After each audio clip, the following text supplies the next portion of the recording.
Hello everyone, today, we're mastering a must-have cloud skill creating an Azure Windows Server VM. Whether you're building a development environment, managing apps, or exploring the cloud, this is key knowledge. We'll explore why Azure is perfect for virtual machines and walk through the quick steps to set up, configure, and manage your VM. Let's dive in. This is my Azure portal dashboard. If you haven't already created an account, it's easy to create. You can search in the browser Azure Create Account. This is the page where you can select between creating a free account or opting for a pay-as-you-go account. You can choose the option that best suits your needs and preferences. When you sign up for an Azure free account, you'll receive a $200 credit for the first 30 days to explore a wide range of Azure services beyond the free tier. Once the credit is exhausted or the 30 days are up, you can either upgrade to a pay-as-you-go account, which charges based on actual usage, or continue using the limited free services. Additionally, if you're interested in learning how to set up Azure DevOps in just a few minutes, I have a video covering the process. You can find the link above, or check the playlist link in the description below. I will now return to the Azure portal dashboard. From this view, I will select the Virtual Machines option. This will allow you to see any virtual machines you may have previously created. Since I have not yet created a virtual machine, I will click the Create button and choose the first option from the drop-down menu. Next, you will be directed to the Create Virtual Machine page. Here, you can select an existing resource group if you have one. If you do not have a resource group yet, you can click the Create New link, enter your desired resource group name, and then click the OK button. Similarly, you can enter a name for your virtual machine. This name must be unique, and the system will verify its availability. If the name is already in use, you will be prompted to choose a different one. So, I will not be changing the region. I will keep it as the default setting. Here, you need to select an image for your virtual machine. I have chosen the SQL Server Developer on Windows Server image, but you can select any image that suits your needs.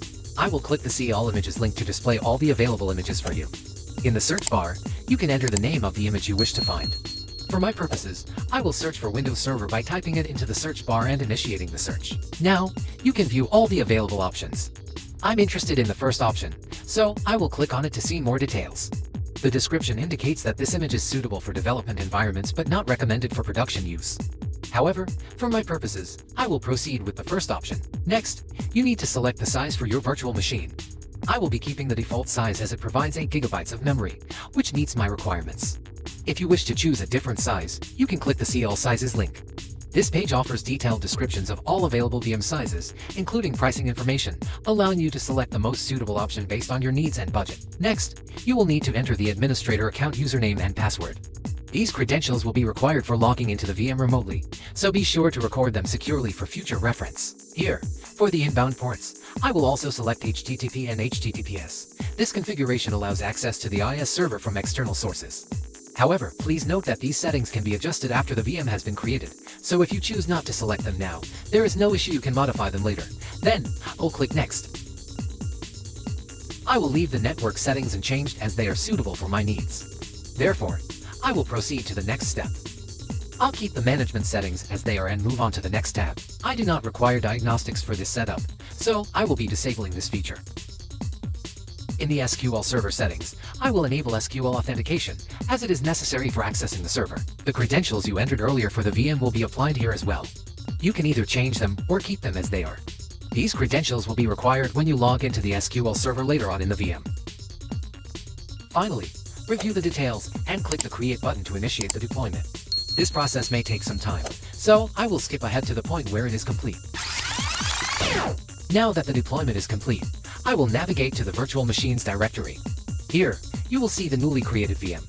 This is the overview page, where you can view all details about the VM, including the resource group, subscription, IP addresses, networking settings, and more. Next, I will connect to the VM using Remote Desktop. To do this, I will select the Connect option from the left sidebar. The easiest way to connect to the VM is by downloading and executing the RDP file. I will click Download to obtain the file. Here is the location where the file has been saved on my machine. I will now run the RDP file to initiate the connection. You will notice that the username has already been entered. I now need to input the password that I specified during the setup process. This process may take some time, so I will skip ahead to when it is fully prepared. Next, I will enable the IS server. To do this, go to the control panel and select the Turn Windows Features On or Off option. Now, click the Next button to proceed to the Server Roles tab. So, from the Server Roles, select the Web Server IS feature and click Next. I will then proceed with the default settings for the installation. This process may take some time, so I will skip ahead to when it is fully prepared.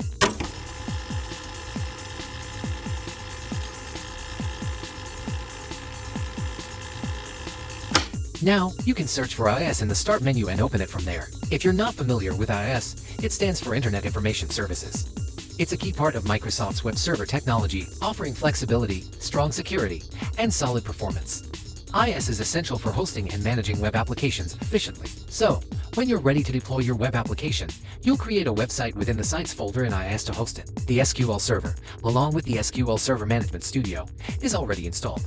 You can open it directly from the Start menu. You can simply check the Trust Server Certificate box and click the Connect button to establish a connection to the database server.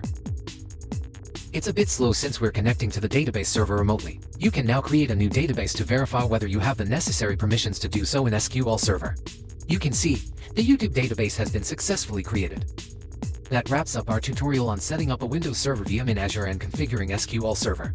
I hope you found this guide helpful and are ready to take your cloud projects to the next level. If you enjoyed the video, please give it a thumbs up, share it with others who might benefit, and don't forget to subscribe to the channel for more content like this. Thank you for watching, and I'll see you in the next video.